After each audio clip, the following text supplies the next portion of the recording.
Le 26 juillet 2025, le Conseil électoral de l'ECAM a rejeté ma candidature à l'élection présidentielle régulièrement présentée par le MANIDEM. Le 28 juillet, j'ai déposé un recours contre cette décision infondée devant le Conseil constitutionnel. Le 4 août, nous avons présenté à cette haute instance tous les arguments de fait et de droit qui plaidaient en faveur de la validation de ma candidature, ainsi que les éléments de preuve qui établissaient l'imposture de la seconde candidature attribuée au MANIDEM. Le 5 août, au terme de son délibéré, le Conseil constitutionnel a rejeté mon recours demandant la validation de ma candidature au motif qu'il est non fondé. La décision de m'écarter de l'élection présidentielle de 2025 a été prise de longue date par le régime RDPC.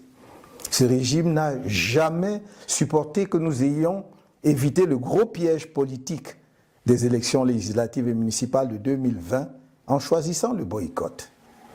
Le régime voulait détruire le MRC à travers ces élections et ne nous a jamais pardonné d'y avoir échappé. Dès lors, la campagne de diabolisation du MRC et de son président national était lancée et la décision d'empêcher ce dernier, par tous les moyens, de prendre part à l'élection présidentielle de 2025 était prise. C'est dans cet esprit que les élections législatives et municipales prévues en février 2025 ont été reportées à mars 2026 afin d'empêcher le MRC d'avoir des élus et de pouvoir présenter son candidat à l'élection présidentielle d'octobre prochain. Le régime RDPC a organisé pendant plusieurs mois de faux débats sur la nullité du mandat impératif pour montrer malgré cela que le MRC ne pourra pas présenter de candidat sous sa bannière et que s'il tentait de le faire, celle-ci serait rejetée et le pouvoir veillerait à ce qu'il n'y ait pas la moindre protestation. Bien plus, on nous a indiqué la seule voie qui s'offrait à nous. Faire présenter ma candidature par un des 18 partis politiques ayant obtenu des élus à l'issue des élections de 2020.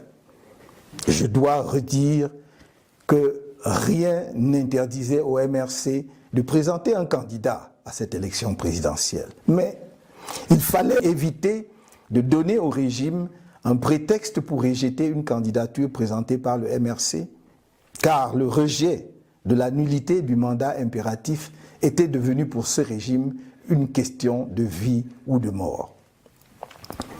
La présentation inattendue de ma candidature sous la bannière du MANIDEM fut un choc à peine voilé pour le pouvoir de Yaoundé.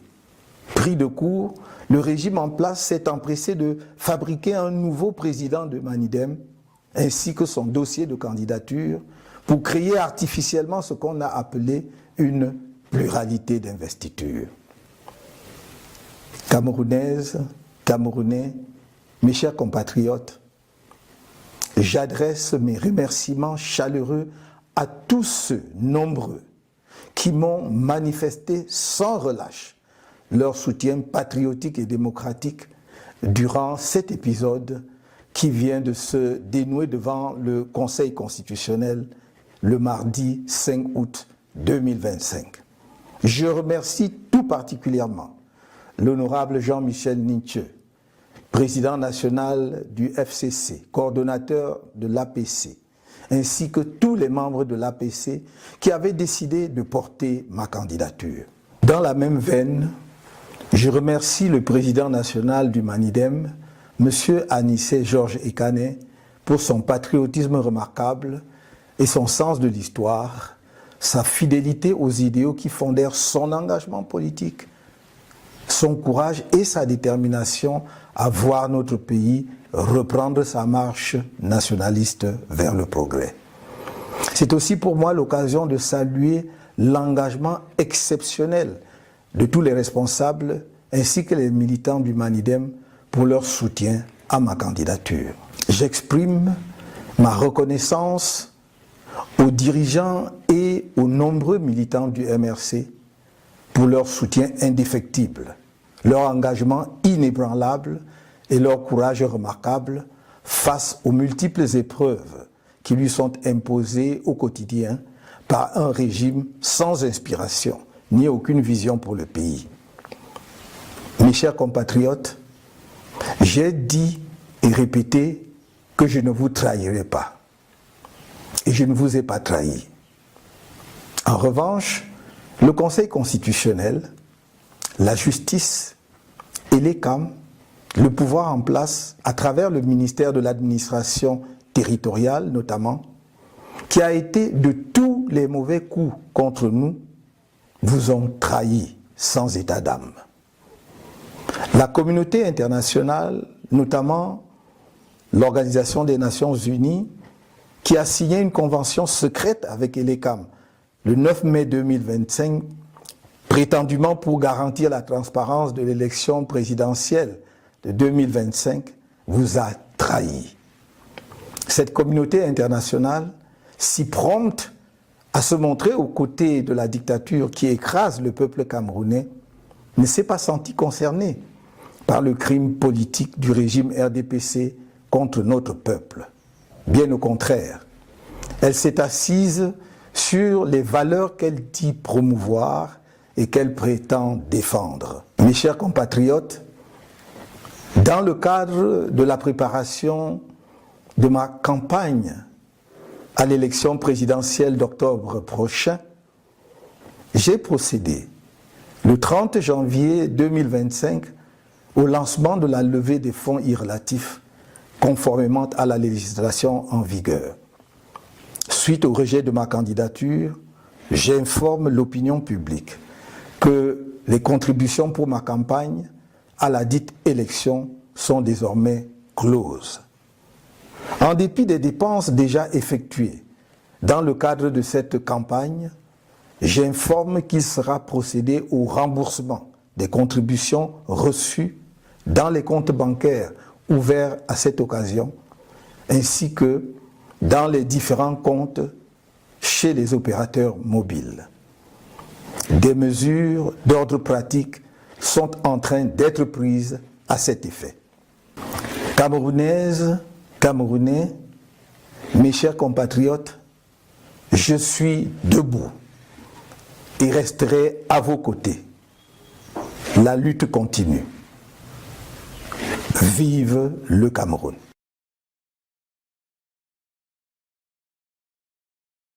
On 26 July 2025, the Electoral Council of ELECAM rejected my candidacy for the presidential election, which had been duly submitted by MANIDEM. On 28 July, I lodged an appeal against this unfounded decision with the Constitutional Council. On 4th August, we presented this High Court with all the factual and legal arguments in favor of validating my candidacy, as well as the evidence establishing the imposture of the second candidacy attributed to MANIDEM. On 5th August, at the end of its deliberations, the Constitutional Council rejected my appeal for validation of my candidacy on the grounds that it was unfounded. The decision to exclude me from the 2025 presidential election was taken a long time ago by the CPDM regime. This regime never accepted the fact that we avoided the big political trap of the 2020 legislative and municipal elections by choosing the boycott. The regime wanted to destroy the CRM through these elections and never forgave us for escaping. From then on, the campaign to demonize the CRM and its national president was launched, and the decision was taken to prevent him by any means possible from taking part in the 2025 presidential election. It was with this in mind that the legislative and municipal elections scheduled for February 2025 were postponed until March 2026 in order to prevent the CRM from having any elected representatives and from being able to present its candidates in the presidential election next October. When it was discovered that the CRM had elected municipal representatives. The CPDM regime organized fake debates for several months on the nullity of the imperative mandate in order to show, in spite of this, that the CRM would not be able to present a candidate under its banner, and that if it tried to do so, it would be rejected and the authorities will ensure that there will be no protest whatsoever. What's more, we were told that the only option open to us was to have my candidacy put forward by one of the 18 political parties that has won seats in 2020 elections. I must repeat that nothing prevented the CRM from presenting a candidate for this presidential election. But we had to avoid giving the regime a pretext for rejecting a candidacy presented by the CRM, because rejecting the nullity of the imperative mandate had become a matter of life or death for this regime. The unexpected presentation of my candidacy under the Manidem banner came as a thinly veiled shock to those in power in Yaoundé. Taken by surprise, the regime in power rushed to create a new president of Manidem and his candidacy file to artificially create what was called a plurality of investiture. Cameroonians, my dear compatriots, I would like to extend my warmest thanks to the many people who have tirelessly shown me their patriotic and democratic support during this episode, which has just been resolved before the Constitutional Council on Tuesday, 5th August 2025. I would particularly like to thank the Honorable Jean-Michel Ninche, National Chairman of the FCC and the coordinator of the Political Alliance for Change, as well as the members of the Political Alliance for Change who decided to support my candidacy. In the same vein, I would like to thank the National President of Manidem, Mr. Anissé George Ikane, for his remarkable patriotism and sense of history, his loyalty to the ideals on which his political commitment was founded, his courage and determination to see our country resume its nationalist march towards progress. This is also an opportunity for me to salute the exceptional commitment of all the leaders and activists of Manidem for their support for my candidacy. I would like to express my gratitude to the leaders and many militants of the CRM for their unfailing support, their unwavering commitment, and their remarkable courage in the face of the many trials imposed on them on a daily basis by a regime that has no inspiration and no vision for the country. My dear compatriots, I have told you again and again, I will not betray you. And I have not betrayed you. On the other hand, the Constitutional Council, the judiciary, ELECAM, the powers that be, through the Ministry of Territorial Administration in particular, which has been involved in all the wrong moves against us, have betrayed you without a second thought.